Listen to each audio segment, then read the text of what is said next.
Good afternoon and welcome to this week's edition of Halftime Talk. I'm delighted to be joined this week by Masoud Ahmed Hamadi, Exploration and Production Manager at the Sharjah National Oil Corporation, who are very busy in the development of their gas resources in Sharjah. So welcome, Masoud. Really exciting to have you join us this week.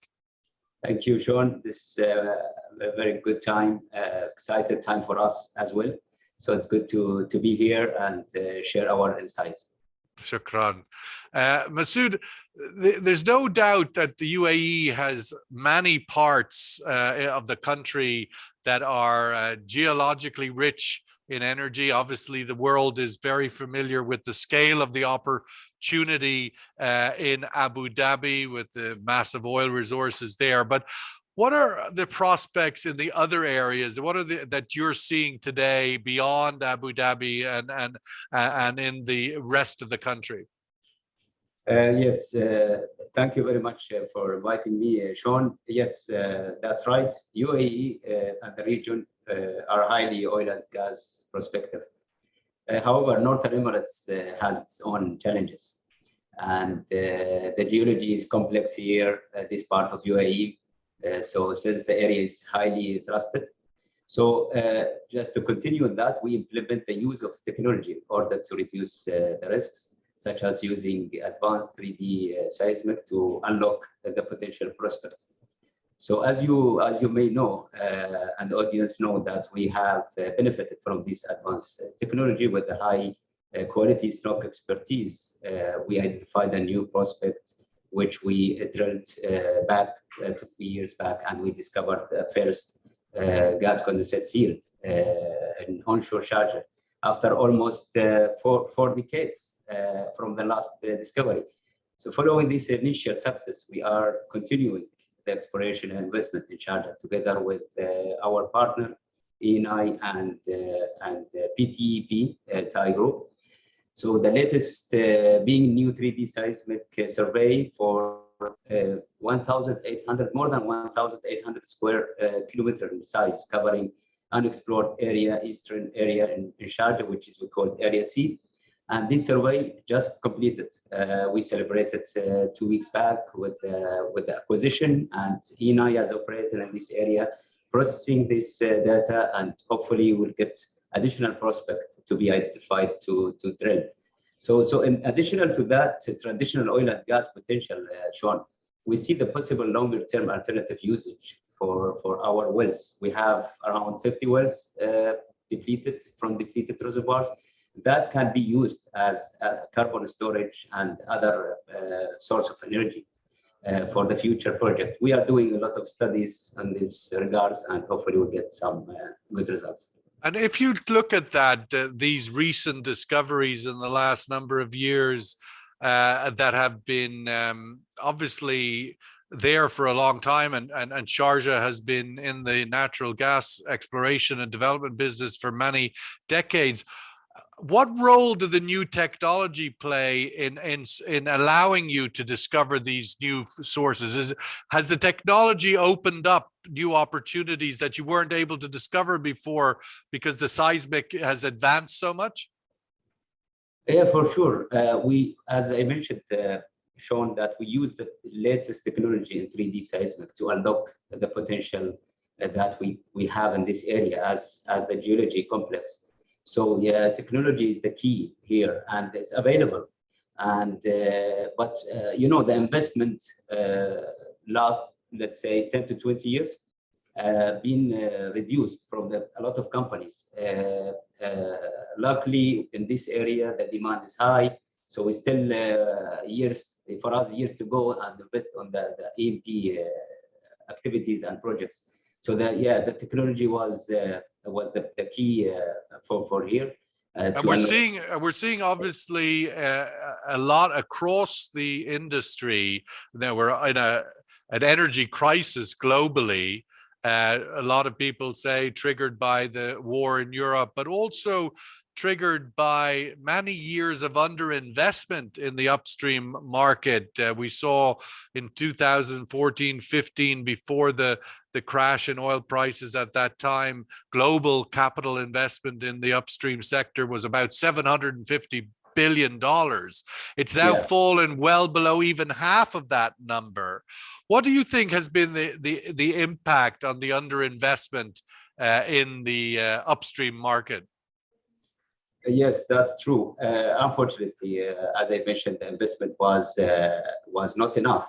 I think, in my opinion, the energy transition lobby that's created by non-expertise in oil and gas, that impacted the industry. So the transition, so the financial institutions also been influenced by this unreliable situation that created by these people, and then and the low oil price was the factor to it. When we have at least mid 2015 to March 2021 was $50-60 per barrel. So that was also impacted, and so the investment was under investment on the oil and gas is impacted on the technologies, on all sources of the energy, that especially oil and gas. However, in SNOC, we have not followed this trend, luckily. And instead of reducing the investment, last 6 years, we increased it. So, however, the starting point comes from a lack of investment. And there was overall a lack of investment exploration activities beyond that period in Sharjah. So luckily, we have domestic gas demand, as I mentioned, to fulfill the years to come. And therefore, we have full incentive to invest in exploration and development activities, to make sure long-term alternative energy projects. So if you allow me, I'd like to please. I'd like to mention what I heard during the opening ceremony last year in Ahmed by Dr. Sultan. He said correctly that massive investment in global oil and gas sector are needed, so to keep pace with the increasing energy demand. He also said the oil and gas industry will have to invest over 600 billion every year until 2030, just to keep up with the expected global demand. I'm sure this year he will add more to it, because it was pre-war. So the supply chain costs have all gone up, haven't they? I mean, the development costs are all gone up. In his statement, I'm sure this year. So we'll hear about same subject, same issue. It's clearly you're seeing in the US today, despite the high oil prices or the relatively elevated price comparative to the period that's pre-COVID, and yet we're not seeing a big amount of new capacity added, or not a lot of investment into new supply. What do you think is causing that? I mean, clearly the opportunity, if you can invest, is there, but we're not seeing the international companies. They seem to be more concerned with returning value to shareholders than developing new capacity. Let's start with the UAE. As you know, we are lucky that we have leadership in UAE, which believes that challenge will give rise to several opportunities. Right. I think they transfer the responsibility to us. Us means national oil companies, and who is investing in UAE especially, to achieve the UAE leadership ambitions.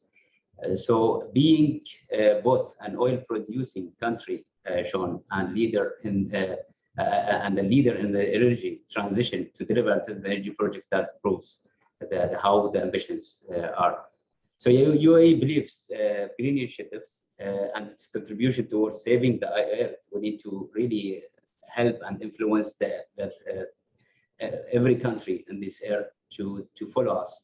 And while competing itself, we are competing ourselves as top 10 oil producer countries to prove how our leadership in UAE sets out the vision that can be challenged to achieve, but believes on the strength. So just an example, very quick, the pledge that we have net zero 2050 with the few countries, the Middle East, as you know, and that's proof that we are ahead of the game. And for example, the host that we have COP28 next year, that's another example. So I believe the transition should not affect the investment on E&P projects, at least for next 1 to 2 decades. Well, it seems like you can do both. Yes, exactly. This is, we have to be efficient while we are producing fossil fuels. We have a lot of technologies that should be developed to capture carbon and dispose it. We have a lot of depleted reservoir. We have very good expertise in the area that we can have a seal of the very nice reservoirs which been millions years there. Just the human brain just invented last 150 years to produce from it. So we can put it back forever. And I think that the efficiency should be improved on that area while we are doing the transition wisely. We should not just switch to new energy while we are still need fossil fuels. And the gas especially, it's like a transition fuel, Sean, as you know. So we need to invest. We need to. Well, in Europe, there was a debate for a long time whether gas should be a transition fuel, should not be. But I think everybody's come around to accepting that opportunity, that need, if you like, for gas to be a transition fuel. Yes, yes. And while we exactly, so it's very important to invest and continue investing and just optimize how we operate and produce fossil fuels. If we reduce our investment, definitely the service providers, technology provider, everybody will quit from the R&D level and help us to be efficient. So we need to really invest next 10 or 20 years even to an oil and gas, especially gas, I can see. We saw in the last year, decarbonization has really come to the top of the agenda across all sectors. And of course, the industry, the oil and gas industry as well, and the operations. Where do you see the opportunity is for UAE national energy companies in balancing the act, if you like, to continue to meet market demand, but also the expectations of decarbonization? It purely depends on the individual NOC situation. For example, I just gave you an example. We're in SNOC. We are in the position where we have 3 fairly depleted gas fields, which is producing last 40 years from these fields. So we have converted one of them to be a gas storage facility, and the other 2 fields have significant potential and contribution to the decarbonization agenda. So in particular, the Sharjah field, we call it Sharjah field, the biggest one, which has significant capacity, would be ideal for CCS. I'm promoting here the CCS and CO2 sequestration projects for the whole UAE.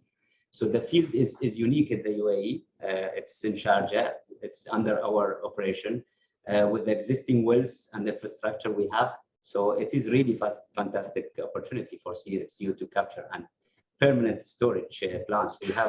We have studied to see the potential, and we saw there is a very good potential there, and it could be hub of CO2 storage for the whole UAE in coming years. So it's subject to regulations and changes that we can see it soon will happen, which is the Ministry of Energy and Climate Change Energy working towards that. So we are optimistic to see changes. So in summary, SNOC is ready to participate in COP28 agenda and to investigate further the possibility of delivering the long-term storage solution for UAE. So carbon storage. Yes, we are excited, Sean, and working to enhance our previous studies. Just to have up-to-date numbers. Given the opportunity in carbon capture and storage, globally as well as regionally, it has not yet really been seized. Why do you think that is? You're talking about the carbon capture, the idea yes. of, I mean, it's been an opportunity for a long time, but yet companies and countries haven't really secured that opportunity. Why do you think they have not, and what is different now? Why will carbon capture be an opportunity now? Is it Europe started to change the regulations and to have taxation on the carbon trade. Middle East is coming soon, hopefully in UAE. So that will change the game to even to expedite the carbon capture. I think that the climate change agreements, Paris agreements, that change the formula for everyone to look at where we cannot get rid of fossil fuel. At least we have to be efficient to capture this carbon and to dispose it, as we have a lot of fields depleted around the world. So I think this is, but still we are not yet there. So a lot of investment needed to still the cost is very high. I think a lot of investment is required to enhance the cost, to bring down the cost, to encourage the companies to use this technology, plus the regulations that will be the really game changer. The regulations is very it's a key for the changes, in my opinion. It's certainly becoming a very important factor now to be able to produce lower carbon intensive oil and gas. We've seen, for example, in aluminium production, let's say Dubai, now known as EGA in the United Arab Emirates. I was having an interview with them recently, and they were saying that it's so important to them to lower the carbon footprint of their metal because they cannot access certain markets if they have a high carbon production metal. The same looks like it's going to become very important in fossil fuels, that you have to produce the least carbon intensive fossil fuels. Is this something that is going, do you think, to become the new normal, if you like? What's your outlook for that? Certainly, Sean, technology is enabling a drive towards carbon intensive projects in oil companies as well. It's already started. I heard a lot of projects which is happening now. So it's the plant that they are running, these companies powered with the solar energy now, and sometimes, I mean, even with the nuclear energy, just to enter the market that's required as a prerequisite for the carbon, lower carbon hydrocarbon. So SNOC certainly moving in this direction as well. We have 10 years vision, just we are working on it to finalize it. And we have a fair solar project we implemented for our facilities to use it instead of use fuel, gas to burn it. So this kind of, so we have a number of national and international companies have started to reduce carbon in their products by using renewable, as I mentioned, or nuclear, instead of conventional fuels for its operation. Also by increasing efficiency of equipment, has to reduce emissions. And everybody has a KPI on this. We can hear even smaller companies with setting specs targets to align with the UAE net zero as well. It's not just to enter the market. So for sure, we need more efforts, no doubt. Also regulations in order to see all companies following these changes. So we want to see a longer term future where development projects are powered entirely by renewable energy, inshallah. Well, we've certainly seen some breakthroughs in that area of solar steamed enhanced oil recovery and so on. And I'm sure with the pursuit of the investment that the likes of SNOC are making and others, that will be achievable over time. And as you mentioned, ADIPEC last year, again, we look ahead to ADIPEC in a month's time, and surely lots of this, particularly decarbonization, will be top of the agenda at that meeting. And we look forward to the opportunity, Masoud, to come together again and have you join with us in ADIPEC to discuss these topics. But until then, we have to wrap it up. This week's edition of Halftime Talk. I've been delighted to have Masoud Al-Hamadi, Exploration and Production Manager at Sharjah National Oil Corporation, talking about that really critical intersection point between continued investment in upstream oil and gas and at the same time continuing the energy transition. The two have to coexist in order, as you highlighted, not to find ourselves in continued the European energy crisis that is so important. Thank you, Masoud. Thank you very much for having me here today to share my insights, and thank you, your team behind this screen. Thank you.